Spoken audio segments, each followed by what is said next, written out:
அரசியல் கட்சிகள் நேரடியாக களத்தில் எதிர்க்க முடியாமல் எப்பொழுதும் வழக்கமான நாடகத்தை வேட்புமனு மூலம் கொண்டு வந்துள்ளதாக பாஜக மாநில தலைவர் அண்ணாமலை தெரிவித்துள்ளார். கோவை காலப்பட்டியில் நடைபெற்ற 100% வாக்களிக்க வேண்டும் என்கிற விழிப்புணர்வு நிகழ்ச்சியில் அண்ணாமலை கலந்து கொண்டார். பின்னர் செய்தியாளர்களை சந்தித்த அவர் தான் 2 வேட்புமனுக்களை தாக்கல் செய்து இருந்ததாகவும், ஒன்று கோர்ட் பீஸ் பேப்பரிலும் மற்றொன்று வேட்புமனு இந்தியன் நான் ஜுடிஷியலிலும் தாக்கல் செய்ததாக கூறினார். அதனைத் தொடர்ந்து வேட்புமனு தாக்கல் செய்யும் போது வழக்கறிஞர்கள் இருவேறு விதமாக கூறியதாக சொன்னதால் குழப்பம் இருந்ததாக தெரிவித்தார். மேலும் எதிர்க்கட்சிகள் களத்தில் எதிர்க்க முடியாமல் வேற்றுமைகளை செய்வதற்காக மாவட்ட ஆட்சியர் அலுவலகத்தில் இருக்கிறார்கள் எனவும் அது அவர்களின் தோல்வி பயத்தை காட்டுவதாகவும் கூறினார்.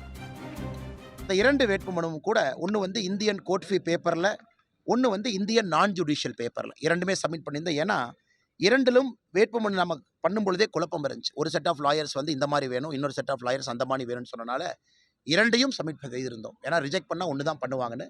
அதன் பிறகு தேர்தல் நடத்தக்கூடிய அதிகாரி ஆர்ஓ அவர்கள்லாம் ஆராய்ந்து இன்னைக்கு நம்முடைய வேட்புமனுவை எடுத்திருக்கின்றார்கள். இது ஒரு பெரிய விஷயம் இல்லைங்கண்ணா.